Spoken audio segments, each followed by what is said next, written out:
को जिता देगा, ये जीतेगा। हम लोग हारेंगे या जीतेंगे, लेकिन वोट एमआईएम को ही देगा। झारखंड में हमारा अस्तित्व खत्म होने लगा है। हमारा मतलब हमारे आदिवासी, दलितों, मुसलमानों का जो वोट है वो सिर्फ वोट बैंक बन के रह चुका है। मगर हम लोगों को इंडिया गठबंधन से अलग कर दिया गया।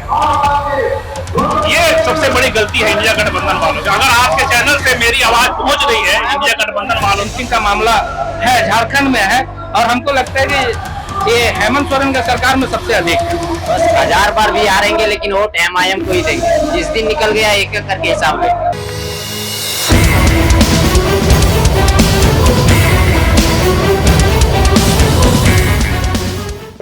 60-40 नाई चलतों का नारा आपने पिछले 1.5 साल से लगातार सुना और वो आंदोलन के रूप में देखा, लेकिन अब चुनाव में भी 60-40 नाई चलतों का नारा दिया जा रहा है, पोस्टरों में, बैनरों में लिखा जा रहा है।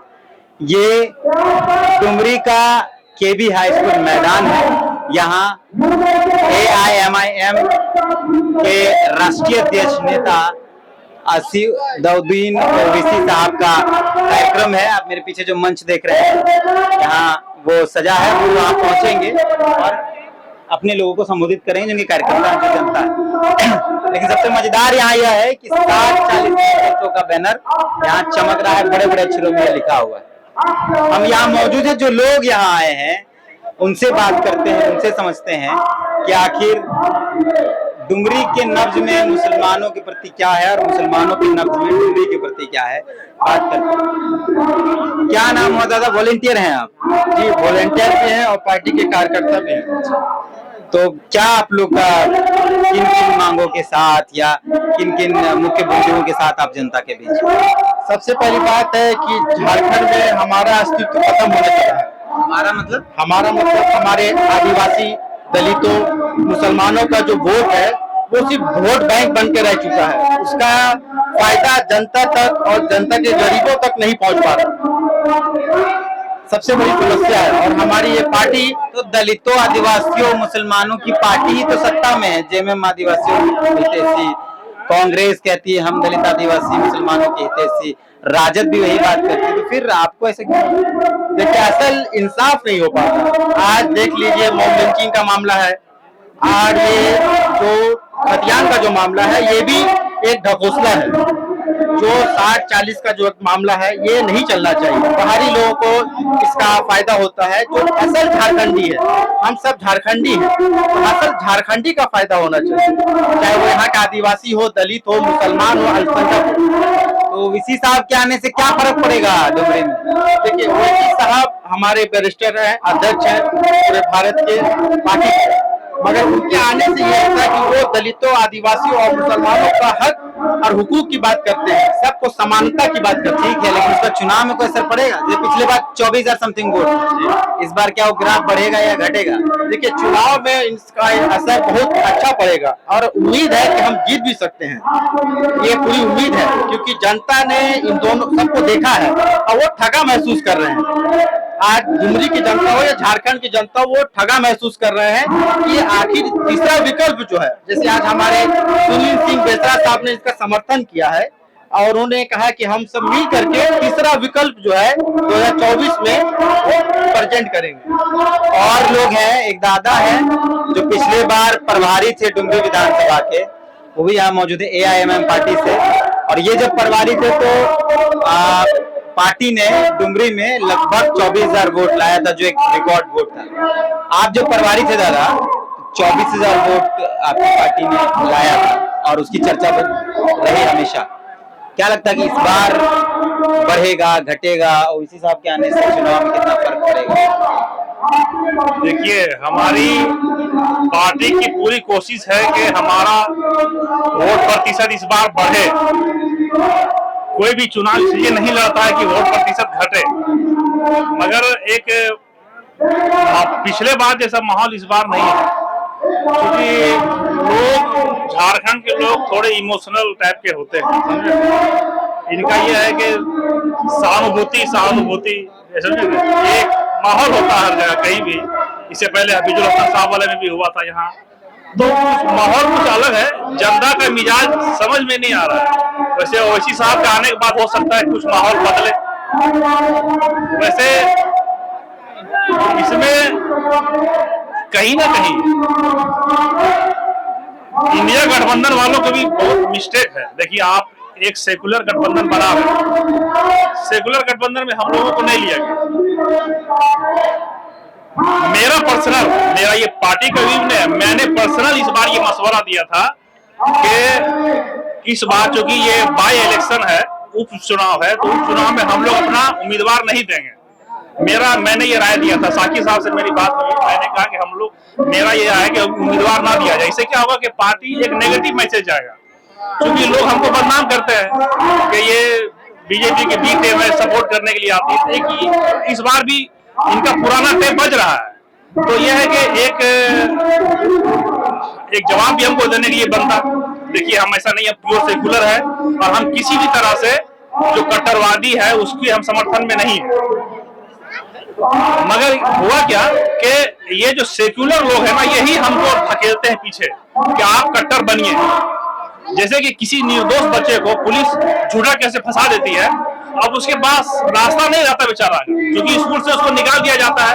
अब उसके पास गलत रास्ता चुनने के अलावा कोई रास्ता बचता ही नहीं है।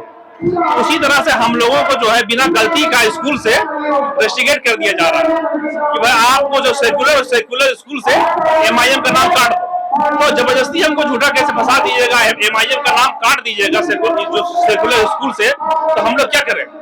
आप तो चुनाव में जाएंगे, जनता के बीच में जाएंगे, हमको जाना नहीं था चुनाव, मगर आप गठबंधन में लीजिएगा।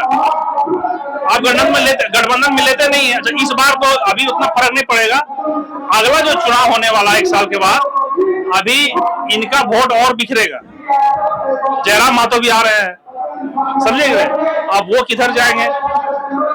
जिस तरह से मोदी जी एक ताकत बन के उभरे हैं और जिस तरह से उनकी राजनीति है, मतलब दबंग वाली राजनीति, साम दाम दंड भेद, लोकतंत्र में जो संविधान में लिखा हुआ उस सबको उन्होंने किनारे कर दिया अपने ताकत के दम पर, समझे न, एकदम बाहुबली के दम पर। यूपी में सुना जाता था बाहुबली बाहुबली, मगर एक ऐसे बाहुबली नेता है कि पूरे इन्होंने संवैधानिक सब संस्था को कैप्चर कर लिया। उनसे लड़ने के लिए सबको आपको एक होना पड़ेगा। कहा कि लोहा ही लोहे को काटता है, आप बिखर जाइएगा तो आप मजबूत स्टील नहीं बन पाइएगा, स्टील को बहुत पीटना पड़ता है तब बनता है। अब आप जो है 20% आबादी है पूरे हिंदुस्तान में, कुछ ऐसा लोकसभा है जहाँ पे 30% है, कुछ ऐसा विधानसभा है जहाँ पे 40-50% हमारी आबादी है, मगर हम लोगों को इंडिया गठबंधन से अलग कर दिया गया। ये सबसे बड़ी गलती है इंडिया गठबंधन वालों की। अगर आपके चैनल से मेरी आवाज पहुंच रही है इंडिया गठबंधन वालों तक, तो मेरी उनसे अपील है कि अभी भी वक्त है, 2024 का चुनाव, लोकसभा का चुनाव, आने वाला विधानसभा का चुनाव, हेमंत सोरेन जी वहाँ है उस गठबंधन में। हेमंत सोरेन जी अभी आज ही शायद मीटिंग होने वाला है मुंबई में इन लोगों का, वहाँ बात रखें भाई हमें भी मुसलमानों को अपने साथ लेना है। यहाँ के मुसलमान जो है वो कट्टर नहीं है, हम लोग सेकुलर है, तो हम लोगों को भी इंडिया गठबंधन में जगह मिलना चाहिए। बस यही मेरा डिमांड है, वरना हम लोग अपना जिस रास्ते पे है, हम लोग तो चुनाव लड़ेंगे, हमको संवैधानिक अधिकार मिला हुआ है, हम लोग किसी हटने वाले नहीं है। किसी का नफा नुकसान हो हमें उससे कोई मतलब नहीं है, हम अपना ताकत को एक करेंगे, और क्योंकि ये रास्ता इन्होंने ही हमें सुझाया।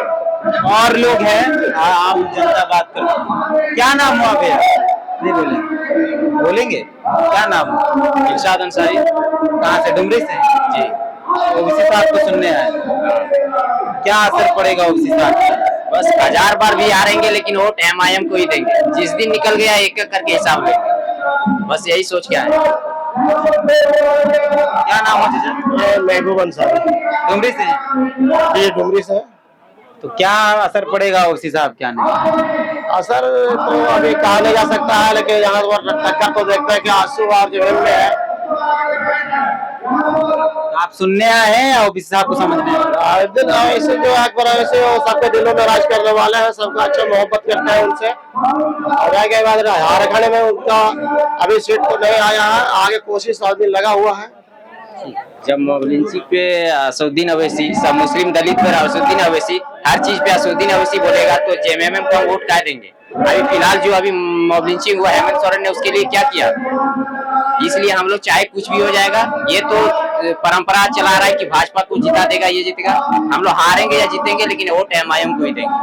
तो सिर्फ आप देंगे या आपके तमाम मुसलमान भाई? बहुत अच्छा है, बाकी जिसको जो बोलना है बोलने दीजिए, ये आप भ्रम में नहीं रहिए। इस बार मौलाना पिछले बार 26,000 24,000 आसपास वोट आया था, बढ़ेगा इस बार बहुत अच्छा है, एकदम मतलब हम लोग जीत के कगार पर रहेंगे इंशाल्लाह। क्या नाम हो भैया? मोहम्मद नसीम अंसार। तो कहाँ ओवैसी साहब के आने से कुछ बदलेगा? हम लोग यहाँ से नहीं है, इस क्षेत्र से सुनने आए। क्या नाम हुआ भैया? मोहम्मद सादिक अंसारी। डुमरी से हैं? जी बिल्कुल। क्या आगे आ जाइए थोड़ा। क्या ओवैसी साहब के आने से डुमरी की राजनीति जो दो लोगों पर सीमित है या दो पार्टियों पर, वो फैलाव होगा, 3 पार्टियां होंगी? नहीं बिल्कुल, यहाँ पे त्रिकोणीय चुनाव का जो माहौल है वो त्रिकोणीय है, सत्यता माना जाए। लेकिन जो अलग पार्टियां हैं इसको कहीं ना कहीं हल्के में नहीं ले रहे हैं। नहीं लेने का मुख्य कारण एक चीज है, मैं आपके चैनल के माध्यम से मैं बोलना चाहता हूँ, और ये जो चुनावी सरगर्मी है इसमें सारे बहुत बड़े बड़े झारखंड के पूरे मंत्रिमंडल डुमरी में आ चुके हैं, और सभी का एक ही वक्तव्य सुनने को मिल रहा है, मुसलमान अल्पसंख्यक दलित। लेकिन ये चीज सिर्फ चुनावों में सुनने को मिलता है, चुनाव और वोट लेने के बाद इस चीज पे कोई अमल नहीं करते हैं। आज भी देखिए मुसलमानों के साथ मॉब लिंचिंग का मामला है, झारखंड में है, और हमको लगता है कि ये हेमंत सोरेन का सरकार में सबसे अधिक है। इसलिए हेमंत सोरेन की सरकार के मंत्री विधायक बोलते हैं कि मुसलमानों की सबसे हितैषी कोई पार्टी है तो जी बिल्कुल नहीं, ये सिर्फ नाम के हितैषी है, इनके कारनामे दिख रहा है इस 4 सालों में, ठीक है। और जिस तरह झारखंड में चाहे नियोजन के नाम पे हो, भाषा के नाम पे हो, जिस तरह आज आंदोलनकारी रोड पे है, अगर ये सच में हितैषी अगर होते, झारखंड वासियों के हितैषी होते, तो आज तक आंदोलनकारियों का दर्द समझ चुके होते। बात करें क्या नाम हुआ आपका? मेरा मोहम्मद कुतुब अंसारी। डुमरी से हैं जी। अभी तक तो आजसू और जमीन चल रहा है जी। ओवैसी साहब के आने से क्या मुकाबला त्रिकोणीय होगा या बस ऐसे ही? कुछ तो प्रभाव पड़ेगा, और ओवैसी साहब का जो लड़ाई है रियली इसका जात पात का लड़ाई नहीं है, ठीक है सर। अब रही बात इसका हक का लड़ाई है, और ये झारखंड में नहीं बल्कि पूरे इंडिया में छाया हुआ है ये। तो अब देखिए यहाँ कैंडिडेट के ऊपर निर्भर पड़ता है, समझ गए, लेकिन प्रभाव तो पड़ेगा, ऐसी कोई बात नहीं। क्या नाम हुआ चाचा? नाम सादिक अंसारी। नहीं, डुमरी से हैं? तो आप तो कुछ नहीं बोले। क्या नाम हुआ चाचा? मुमताज अंसारी। डुमरी से हैं? जी ऊपर घाट के हम लोग हैं। ऊपर घाट से हैं? ऊपर घाट तो कहा जाता है कि आधा आजसू का है, आधा जमीन का है। आपने तीनों का है? तीनों का है? तीनों का। किसका? झारखंड मुक्ति मोर्चा का भी है, आजसू का भी है, एमआईएम का भी है, तीनों का भी है। ओवैसी साहब के आने से कितना फर्क पड़ेगा? तीनों को बराबर रहेगा इंशाल्लाह, ज्यादा नहीं चलेगा। पिछले बार 26,000 24,000 आसपास वोट था ये एमआईएम का जी। इस बार बढ़ेगा या कुछ? ये तो है बढ़ने का, लगभग 30 का। तो जेएमएम और कांग्रेस राजद ये लोग कह रहे हैं कि मुसलमान जो हैं वो जेएमएम कांग्रेस के ही साथ हैं, वो कहीं और नहीं है, और इसी साहब बीजेपी का आदमी है बोलते हैं। जैसे भी जो बनी है इंडिया और एनडीए, रुकिए ना, एक बनी है इंडिया और ये बनी एनडीए, और ये हमारे एमआईएम की पार्टी है ओवैसी साहब, तो लगभग तीनों का बराबर ही होगा। अब कौन जीतेगा इसका फैसला जो है 8 तारीख को होगा। क्या बोल रहे थे आप? बीजेपी के साथ गए जो सरकार बनाए थे 2000 में, उस समय कौन था? वो बीजेपी नहीं था तो कौन था? वो जो शिबू सोरेन बनाए थे। उन लोग को ये बोलने का एक चाल चल गया है सिर्फ मुसलमानों को बरगलाने के लिए। इस बार चाहे कुछ भी होगा हम लोग एमआईएम को ही वोट करेंगे, ठीक है। तो ये हर मुद्दे पर असदुद्दीन अवैसी बोलते हैं, हर मतलब 3 तलाक हो, एनआरसी हो, सीए हो, मॉब लिंचिंग पर, तो फिर जेएमएम को वोट हम क्या करेंगे? तो अभी इंडिया गठबंधन हुआ तो मुसलमान को इग्नोर क्यों किया गया? अभी असदुद्दीन अवैसी को शामिल क्यों नहीं किया गया? क्योंकि वो देखने, यही उन लोग को मतलब है कि मतलब मुसलमान आगे नहीं बढ़े, यही उन लोग का सोच है। तो ये वो लोग हैं जो ओवैसी साहब को सुनने आए हैं, और ये डुमरी का केबी हाई स्कूल मैदान है, और यहाँ भीड़ है, पुलिस साहब की लगता है वो पहुंचने वाले हैं, तो भीड़ आ रही है। हम लोग यहाँ मौजूद थे और लोगों से मिलेंगे, आपको मिलाएंगे और मिलते हैं फिर। जोहार।